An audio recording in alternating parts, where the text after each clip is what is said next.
Hermano querido, vamos a leer el Salmo 95. Venid, aclamemos alegremente a Jehová, cantemos con júbilo a la roca de nuestra salvación. Lleguemos ante su presencia con alabanza, aclamémosle con cánticos, porque Jehová es Dios grande y Rey grande sobre todos los dioses. Porque en su mano están las profundidades de la tierra y las alturas de los montes son suyas. Suyo también el mar, pues él lo hizo, y sus manos formaron la tierra seca. Venid, adoremos y postrémonos, arrodillémonos delante de Jehová nuestro Hacedor, porque él es nuestro Dios, nosotros el pueblo de su prado y ovejas de su mano. Si oyereis hoy su voz, no endurezcáis vuestro corazón como en Meribá, como en el día de Masa, en el desierto, donde me tentaron vuestros padres, me probaron y vieron mis obras.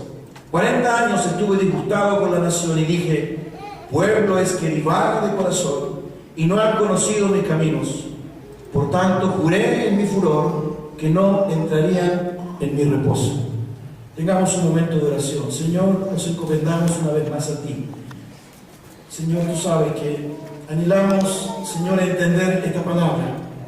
Ayúdanos, Señor, con tu Santo Espíritu. Te lo rogamos, Señor bendito, que nada distraiga, interrumpa, intervenga, Señor, en la meditación, la lectura, la exposición de tu palabra. Señor, gracias por estar con nosotros. Toca nuestro corazón, Señor, y ayúdanos a entender. Revélate, Señor, a nuestra vida, como siempre lo haces. Padre amado, tú conoces nuestra condición y sabes hoy día lo que nuestra alma piensa, siente, anhela. En el nombre de Jesús, Padre Santo, en el nombre de Jesús. Gracias, Señor. Amén.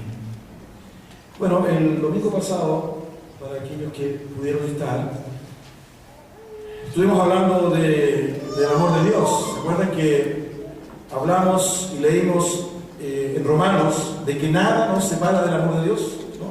Ni tribulación, ni hambre, ni tempestad, ni lo alto, ni lo profundo, nada nos separa del amor de Dios, que es en Cristo Jesús. Y vimos cómo esa realidad que pareciera textual, que está plasmada en el texto, ¿verdad?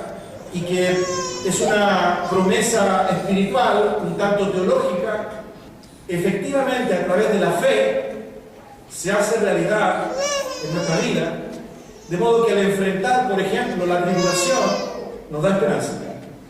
Este es un pequeño resumen de lo que vimos el domingo pasado. Nos da esperanza. O sea, este concepto de amor de Dios no es una mera frase, ¿verdad?, del léxico cristiano evangélico, sino que es una realidad en la vida de aquellos que creen, hasta tal punto, y lo pone Pablo en Romanos 5, que les permite enfrentar la tribulación con esperanza. Hoy día quiero compartir con ustedes otra dimensión de este Dios. Porque de alguna manera nosotros hemos ido elaborando muchas veces o construyendo una imagen de Dios que no es la bíblica o la teológica. Nosotros, ¿verdad?, cuando se nos presenta este concepto de Dios, de alguna manera tratamos de definirlo, acercarnos.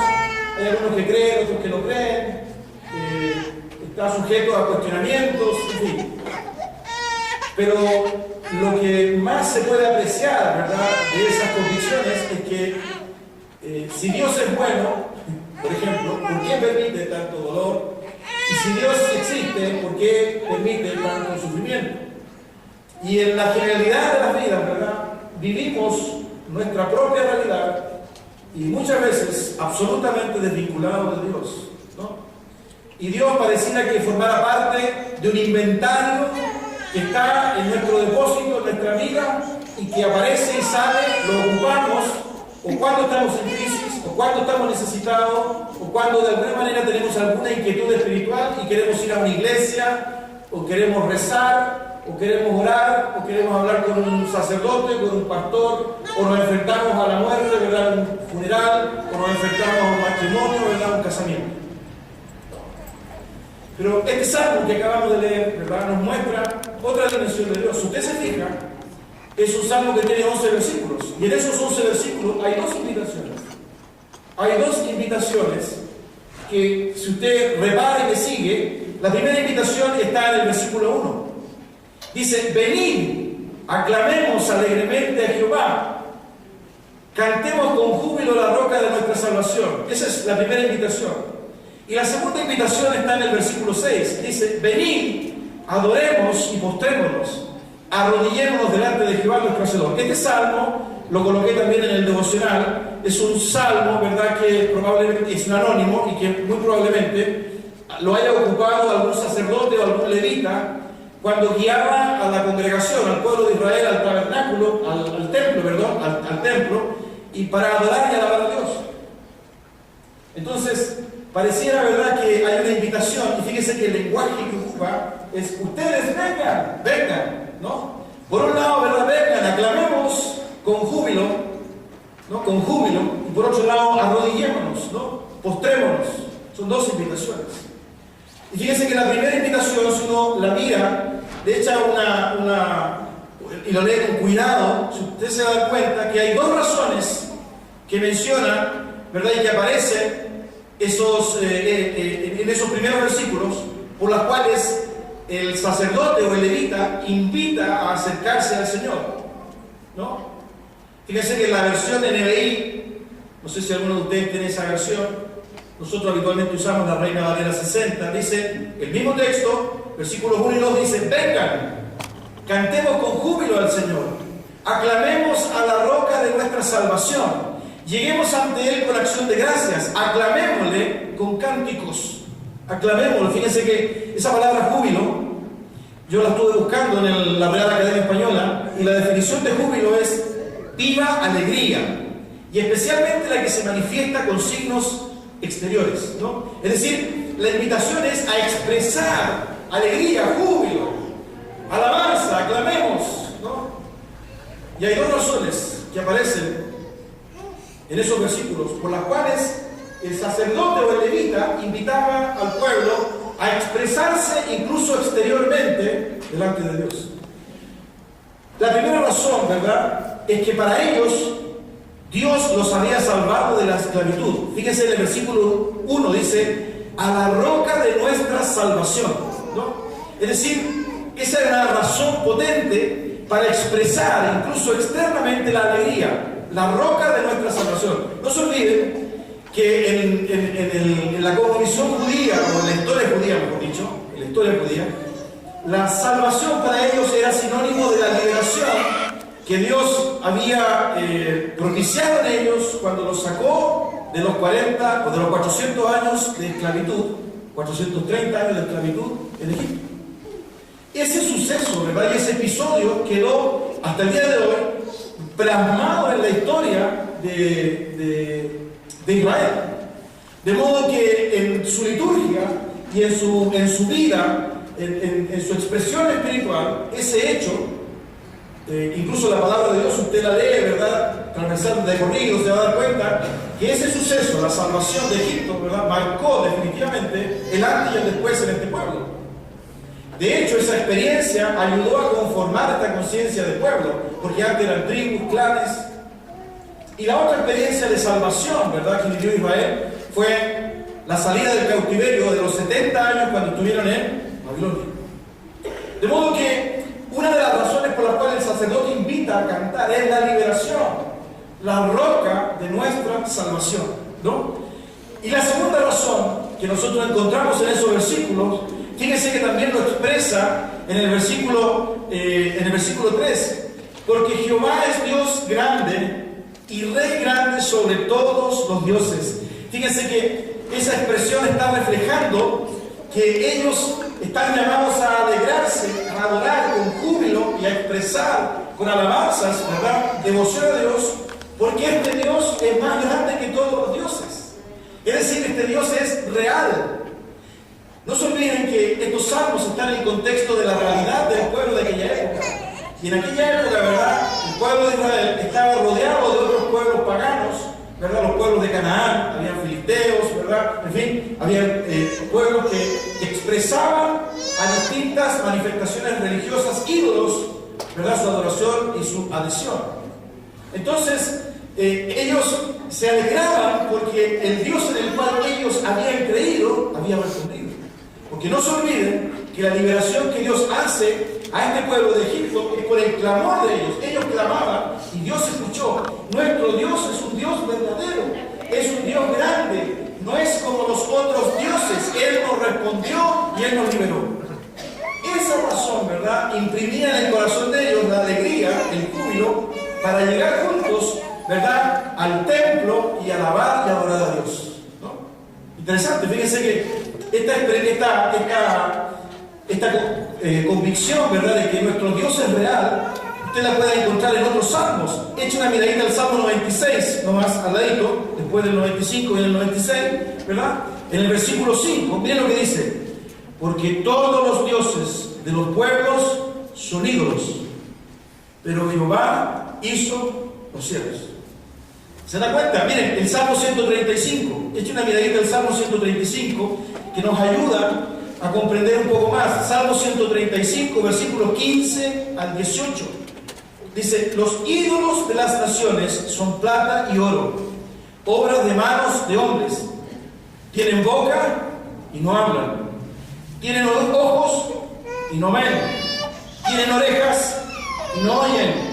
Tampoco hay aliento en sus bocas. Semejantes a ellos son los que los hacen, y todos los que en ellos confían.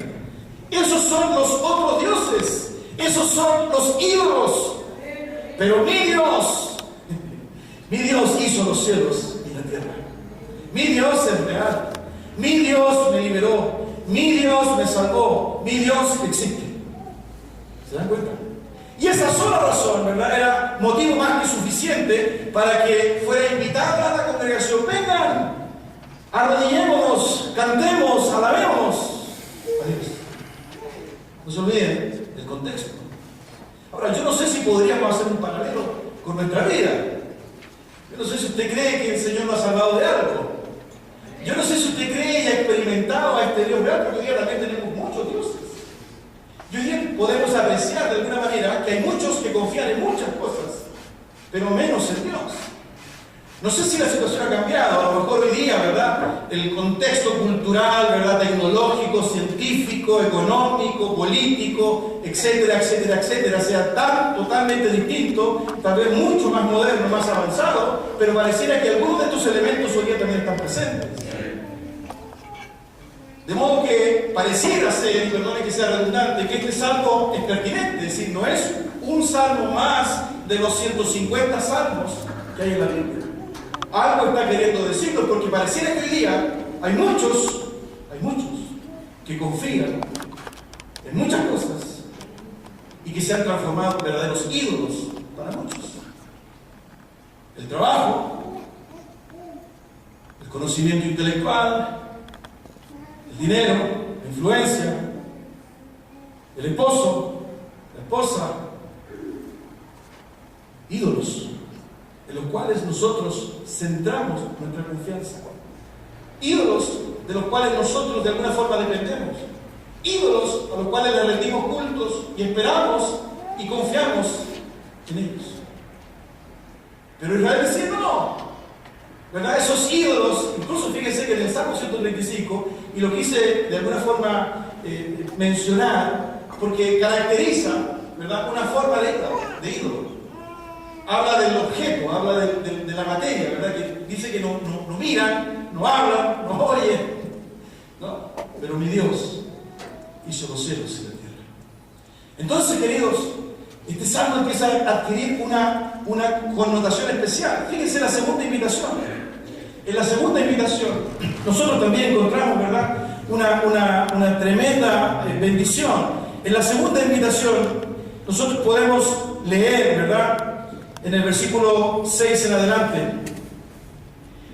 venid, adoremos y postrémonos, arrodillémonos delante de Jehová nuestro Hacedor, porque Él es nuestro Dios, nosotros el pueblo de su prado y ovejas de su mano. Fíjense que en esta segunda invitación, ¿verdad?, el levita o el sacerdote está invitando, ¿verdad? Ya no es el júbilo, no es esa expresión externa de alabanza, sino que está invitando a una actitud más bien sumisa. Arrodillémonos, postrémonos. Está invitando, ¿verdad? Fíjense que todas estas son expresiones corporales externas. Interesante, ¿no? Porque podríamos decir, bueno, lo importante es lo del corazón, que es lo que habitualmente pensamos y decimos. No, lo que importa es lo que está dentro. Pero aquí hay una invitación, ¿verdad?, a expresar externamente, precisamente, lo que debiera haber adentro. La lógica que hay acá, ¿verdad?, en el levita es: esto no te hace sentido. Si tú sabes que tienes un Dios verdadero, y si tú sabes de dónde ese Dios te ha liberado, tú no puedes permanecer impávido, que es lo que está diciendo el salmista. Fíjense que en la segunda invitación, él dice, nuestro Hacedor. Si ustedes reparan en esos versículos, ¿verdad?, aquí hay dos razones por las cuales ahora el sacerdote o el levita invita a arrodillarse y a postrarse con reverencia, con sumisión. La primera, ¿verdad?, esa razón es porque Jehová es nuestro Hacedor. Y la segunda es porque Él es nuestro Dios. En otras palabras, ¿verdad?, la segunda razón pareciera ser: nos arrodillamos y nos postramos porque tú nos hiciste y porque tú eres nuestro Dios.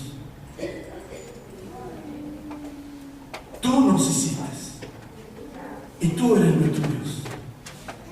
Es decir, hay un sentido, un propósito teológico, experimental o experiencial, ¿verdad?, que influye, afecta integralmente la vida de su pueblo. Nos liberaste, eres un Dios verdadero, pero además nos hiciste y eres nuestro Dios. Y por esa razón expresamos júbilo, aclamamos, alabamos, y por esa razón nos postramos y nos arrodillamos. Alguien puede decir: sí, pero no puedo postrar, arrodillar, y todo es superficial. Sí, claro.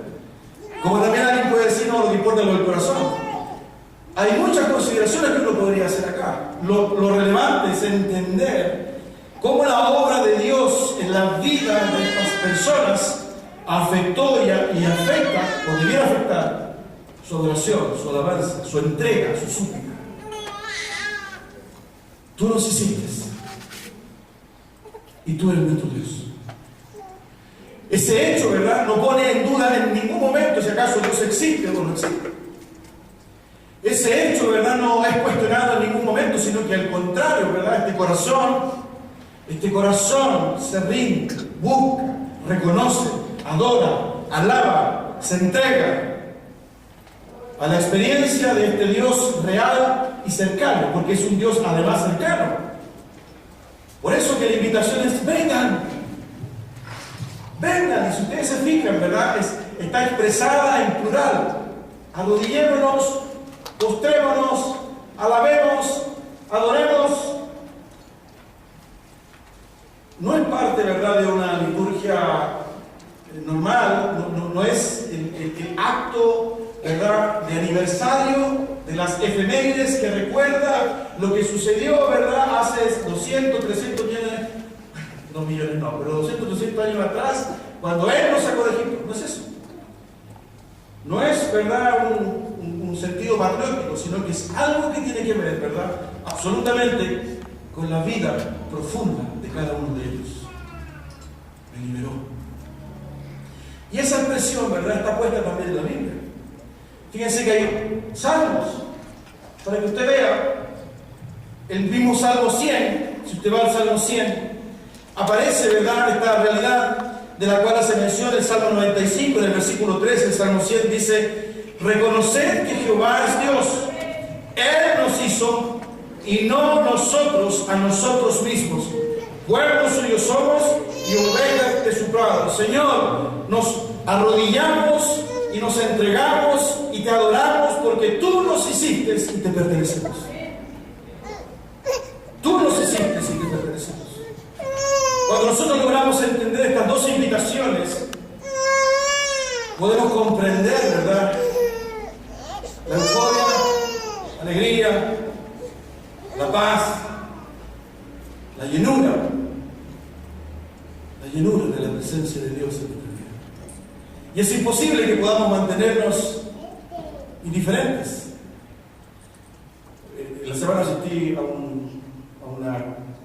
una charla que me invitaron, ¿verdad?, y que hablaba del concepto de autoridad y hablaba del concepto de influencia. Y el expositor, un hermano que Dios ha bendecido mucho, decía: ¿qué pasaría si en este momento entrara el presidente de la República por acá? ¿Qué pasaría con nosotros? Decía, ¿no? ¿Cuál sería nuestra actitud? ¿No? Estamos en un país, Chile, tiene cierto régimen democrático, en fin, hay un cierto sistema económico. Bueno, todos sabemos Chile, somos chilenos. Y los que son amigos extranjeros ya conocen algo de Chile.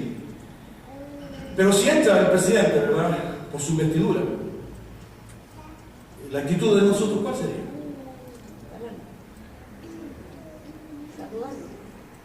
Nos haría reaccionar, nos sacaría, ¿verdad?, del statu quo, por decirlo de alguna manera. Porque la conciencia de la presencia de una persona con esa investidura, ¿verdad?, independiente si estamos de acuerdo o no estamos de acuerdo con él, afecta nuestra realidad. Lo que trato de decirles, no sé si el ejemplo es bueno, pero lo que trato de decirles es que la conciencia de lo que Dios hace en nuestra vida, la conciencia de lo que Dios es en nuestra vida, la conciencia de lo que somos delante de Dios, debe trasuntar y debe manifestarse y evidenciarse en cada uno de nuestros actos, decisiones, dichos, incluso, ¿verdad?, en nuestra mirada externa o nuestra apariencia. Porque lo que Él hizo es profundo y trascendente. Ahora, Pablo lo entendió así. Y fíjense lo que dijo Pablo a los hermanos de Corintio. Usted lo ha leído otras veces. Primera de Corintios, capítulo 6. Primera de Corintios, capítulo 6. Versículos 19 y 20. ¿O ignoráis que vuestro cuerpo es templo del Espíritu Santo, el cual está en vosotros, el cual tenéis de Dios, y que no sois vuestros? Porque habéis sido comprados por precio. Glorificad pues a Dios en vuestro cuerpo y en vuestro espíritu, los cuales son de Dios. Fíjense, eso mismo en la versión NBI. Me gusta mucho la versión NBI porque es más coloquial. Dice: ¿acaso no saben que su cuerpo es templo del Espíritu Santo, quien está en ustedes y al que han recibido de parte de Dios? Escuche esto: ustedes no son sus propios dueños, fueron comprados por un precio, por tanto, honren con su cuerpo a Dios. ¿No saben que ustedes no son sus propios dueños? Nos arrodillamos y nos postramos porque tú nos hiciste y porque tú eres nuestro Dios. ¿Acaso ignoran que vuestros cuerpos son templos del Espíritu Santo y que ustedes ya no se pertenecen? Aparece la misma realidad, el mismo principio, la misma razón que leemos en el Salmo 95. Por eso decía hace un momento, si bien hay cientos de años de diferencia, si bien hay diferencias absolutamente distantes, ¿no?, en el tiempo, en la historia, en todos los sentidos, sin embargo hay un elemento común: la obra de Dios. En aquel tiempo, en aquellas vidas, en aquel pueblo, y la obra de Dios en este tiempo, en su iglesia, en nosotros, en usted y en mí. Ese elemento es el que nos une. Ese elemento, ¿verdad?, que de alguna manera nos iguala, por decirlo en algún sentido, con este pueblo de Israel. No somos judíos. En nuestra historia, ¿verdad?, no está ahí. Nuestra historia no tiene nada que ver con 40 años, ¿verdad?, de peregrinar en el desierto. Pero sí podemos decir que ese Dios que obró de manera milagrosa, real, en la vida de sus hombres y mujeres, es el Dios que obró también en tu vida. Por eso que Pablo, ¿verdad? Fíjense que lo entiende de esa manera. Por eso que esta invitación que hace el sacerdote es una invitación vigente. Vengan, alabemos y aclaremos con júbilo. Vengan, vengan, arrodillémonos, postrémonos, vengan, vengan, porque nuestro Dios es real, porque alcanzó, ¿verdad?, con su gracia nuestra vida y nos liberó, nos dio esperanza. Vengan, Él nos hizo, vengan, adoremos, arrodíllate. Él es nuestro Dios, Él es nuestro Dios, Él es nuestro Dios. Vivimos eso, hermanos. Vivimos eso. Vivimos eso. Sí, yo creo en Dios. Eso es suficiente. Aquí no estamos hablando de si Dios existe o no existe. Esa discusión, ¿verdad?, está en otro escenario. Aquí hay una manifestación. Y fíjense que es tan fuerte, hermanos amados, lo que el Salmo nos dice, que hay una advertencia. Y miren la advertencia que hay. La advertencia que hay, ¿verdad? Si usted vuelve al Salmo 95, al final del versículo 5. Si oyereis hoy su voz, no endurezcáis vuestro corazón. Si oyereis hoy su voz, no endurezcáis vuestro corazón. Mira cómo lo dice ahí. Si ustedes oyen hoy su voz, no endurezcan el corazón. Ojo, esto no es algo de buenas intenciones. Y aquí aparece, ¿verdad?, esa otra dimensión de Dios que nos cuesta tanto entender y aceptar. Porque ojalá, ¿verdad?, este Dios fuera siempre bueno. Ojalá este Dios siempre nos diera lo que queremos. Ojalá este Dios siempre satisfaciera nuestras necesidades. Y ojalá este Dios. Porque cuando no es así, ¿verdad?, ya dudamos incluso de su existencia. Pero esta advertencia nos ayuda a comprender esa área, esa dimensión del carácter de Dios. Si hoy escuchas mi voz, no endurezcas tu corazón. Hermanos amados, no es palabra mía, porque fíjense que esta advertencia está plasmada, ¿verdad?, en el Nuevo Testamento.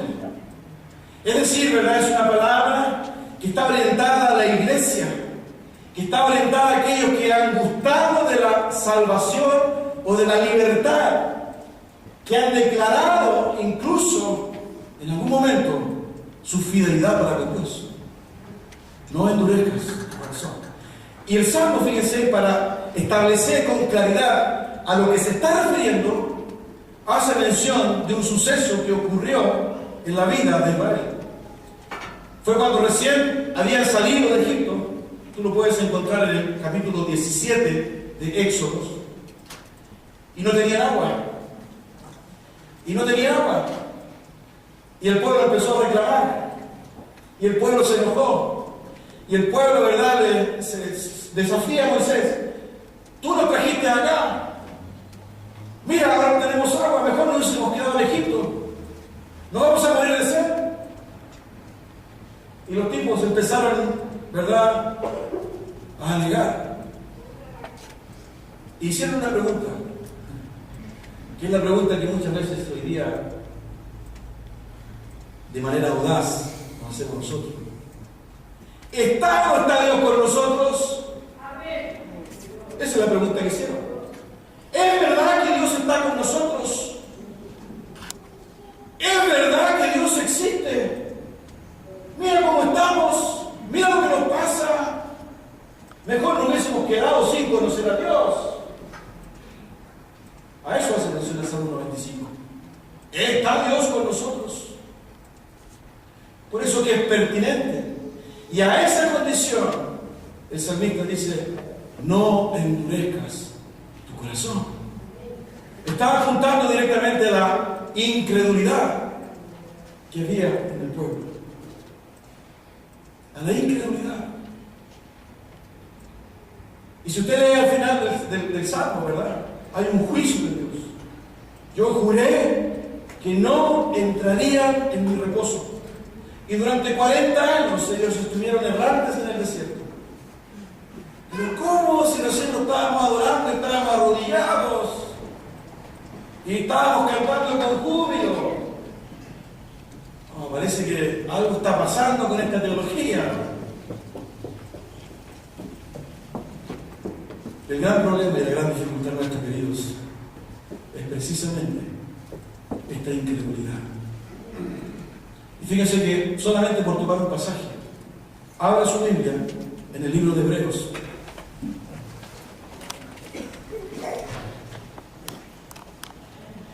En el libro de Hebreos, capítulo 3.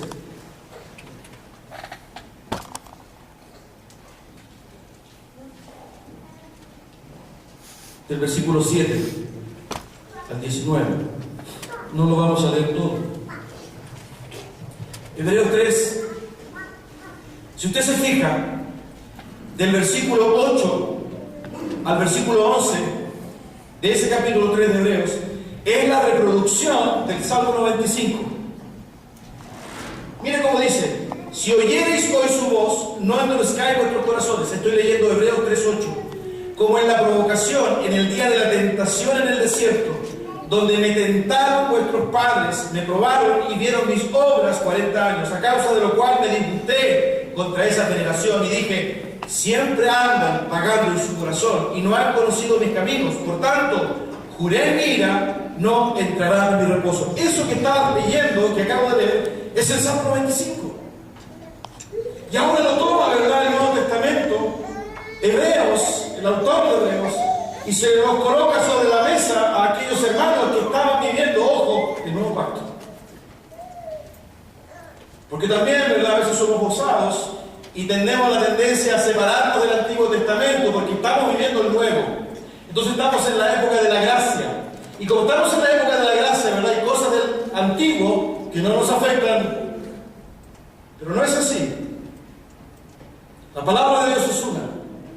Y la relación entre el Antiguo y el Nuevo Testamento, ¿verdad?, es una. Y esta es una de las razones que permite probar y demostrar eso. Pero miren cómo lo plantea el libro de Hebreos. Se fijó en el versículo 7. Miren el versículo 7 lo que dice. Dice el Espíritu Santo.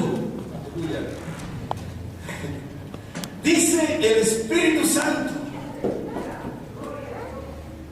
¿Qué le parece?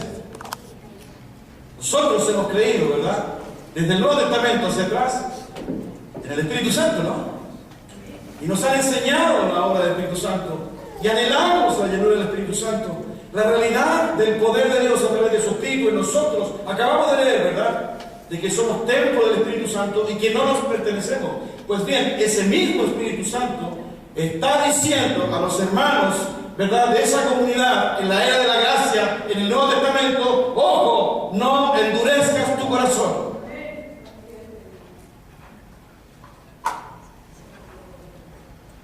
Y si nosotros entendemos, ¿verdad?, esa exhortación del Espíritu Santo: no endurezcas tu corazón, ¿acaso no será también que el Espíritu Santo nos quiera invitar a venir a adorar, a clamar, a postrarnos y arrodillarnos delante del mismo Dios que obró en la vida de los israelitas?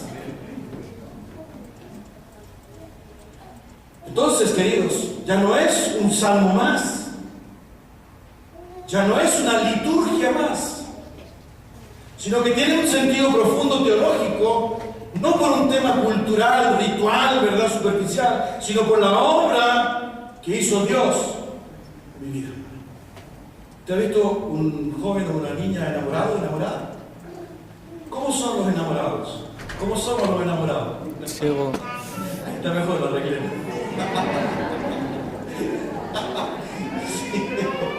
¿No es cierto? Los enamorados nos olvidamos de todo, estamos alegres, ¿no? ¿Se acuerdan cuando empezó a pololear? Yo recuerdo que 2 horas esperando a salir a un cine, ¿verdad?, que llegara mi esposa. No llegó, me fui matado. Teresita. 2 horas. Pero yo estaba ahí. Y cuando faltaba 1 minuto para la basura, yo seguía con el mismo anhelo, un poco más molesto, pero con el mismo anhelo. No era indiferente a esa experiencia. No era indiferente a esa experiencia. Anote y subraye, no era indiferente a esa experiencia. Por eso que no podemos ser indiferentes a la experiencia con Dios. Esa es la diferencia entre la religiosidad y la vida. Yo no puedo ser indiferente a lo que Dios hizo en mi vida, a la restauración que trajo en mi matrimonio, a la obra que hizo en mí, a la paz y el gozo que propició a mi corazón, ¿verdad? Un nuevo lenguaje, una nueva mente, nuevas relaciones de hermandad con amigos. No puedo ser indiferente. Porque ahora mi vida le pertenece a Él. Él habita en mí. Y por eso, ¿verdad? Yo no puedo endurecer mi corazón. Porque Él es real. No es ídolo. Es un gran Dios. Él hizo los cielos y la tierra. Él me formó. Él me hizo. Dios. Y me amó tanto. Volvamos al domingo pasado. Y me amó tanto que entregó a su Hijo Jesucristo. Porque además es un Dios santo. Entonces, cuando el levita dice, vengan, alabemos con júbilo. No. Arrodillémonos, postrémonos.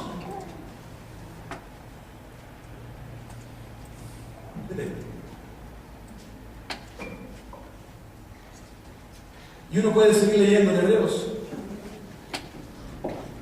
Si tú sigues leyendo en Hebreos, querido, fíjense que después que reproduce el Salmo 95, aparece el versículo 12 y 13, que incluso compartimos ayer con mis hermanos varones, el sábado en el desayuno de la mañana.